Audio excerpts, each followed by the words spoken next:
Hi friends. இது வந்து Friday mid மார்னிங்க்கான video தான். ஸோ மிட் மார்னிங்கில் என்னென்ன வேலை இருக்குது, அதாவது மார்னிங்கும் இல்லாமல் ஆஃப்டர்நூனுக்கும் இல்லாமல் நடுவில் நம்ம கொஞ்சம் வேலை பார்ப்போம் இல்லைங்களா? ஸோ அதுதான் நான் என்ன பார்க்குறேன்றது போட்டிருக்கேன். நம்மளுக்கு அப்போயும் கொஞ்சம் வேலை இருந்துகிட்டே தான் இருக்கும் இல்லைங்களா? இப்போ லேடிஸ்னாலே இப்போ அந்த டைமில் கொஞ்சம் ஃப்ரீயாக உட்காரலான்னாலும் மதியத்துக்கான சமையலை வந்து ஆரம்பிச்சிடணும்னு சொல்லிட்டு அதை ஸ்டார்ட் பண்ண ஆரம்பிச்சிடுவோம்.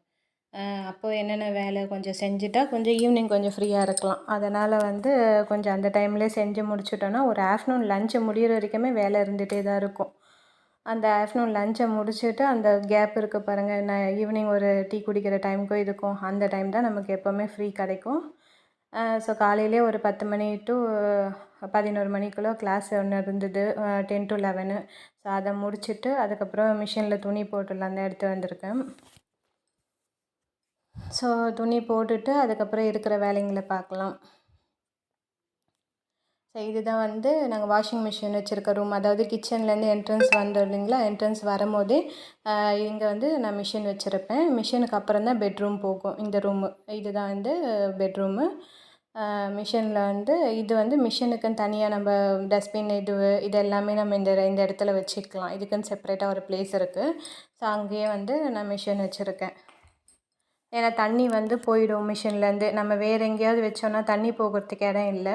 அதனால் வந்து இந்த இடத்துலையே நாங்கள் பழுப்பு கொடுத்து அந்த இடத்துல தண்ணி போகிற மாதிரி வச்சுருக்கோம். அங்கே வைக்கிறது கொஞ்சம் ஈஸியாக இருக்கும் நம்மளுக்கு. மிஷின்லேருந்து அப்படியே தண்ணி போயிடாமல் நம்ம எடுத்து எதுவுமே இது பண்ண வேண்டியது கிடையாது. அப்படியே வந்து கொஞ்சம் பாத்திரம் சிங்க்கில் இருந்தது, மார்னிங் சாப்பிட்டதெல்லாம் அந்த பாத்திரத்தை வந்து வாஷ் பண்ணிவிட்டு அப்படியே அரிசியும் ஊற போட்டுடுறேன். ஸோ அரிசியில் வந்து எப்போவுமே உப்பு போட்டு தான் நான் வேக வைப்பேன். ஏன்னா சில பேர் வந்து சால்ட்டு போடாமல் வந்து வேக வச்சுட்டு குழம்புல சால்ட்டு போட்டுக்கினா கரெக்டாக இருக்கும்னுவாங்க. ஆனால் எனக்கு வந்து சாதத்தில் உப்பு போட்டால் தான் வந்து அது வந்து என்ன சொல்கிறது, ரெண்டுத்துக்கும் வந்து கரெக்டாக இருக்கிற மாதிரி இருக்கும். இல்லைனா கூட குறைச்சல் போயிடும். அதனால் நான் இதில் வந்து சால்ட்டு போட்டுருவேன் சாதத்தில் எப்போவுமே வடிக்கும்போது. அப்படியே வந்து சோஃபாவை கொஞ்சம் க்ளீன் பண்ணிடலாம். ஏன்னா வந்து என் ஹஸ்பண்ட் இருந்தால் இதை க்ளீனே பண்ண முடியாது. எப்படி இருந்தாலும் சோஃபாவுடைய அந்த இது வந்து பெட்ஷீட்டை எடுத்து எடுத்து அது கலைஞ்சிடும், இது பண்ணிடும். ஸோ அவங்க இல்லாத போது தான் நான் இதெல்லாம் பண்ணிக்க முடியும். ஸோ அதனால் மதியம் கொஞ்சம் லேட்டாக தான் ஒரு 2 o'clock தான் வருவேன்னாக்காங்க. அதுக்குள்ளேயே சமையலையும் முடிச்சுட்டு நம்ம இந்த மாதிரி கொஞ்சம் சின்ன வேலைங்கள்லாம் முடிச்சுக்கலாம். சோஃபாவை நீட்டாக இதுதான் ஹாலு, குட்டியாக தான் இருக்கும். சோஃபா போட்டதுனால கொஞ்சம் குட்டியாக தெரியலனா கொஞ்சம் பெருசாக இருக்கும். அந்த சோஃபாவே அந்த இடத்த ஃபுல்லாக அடைச்சிட்ட மாதிரி இருக்குது எங்களுக்கு.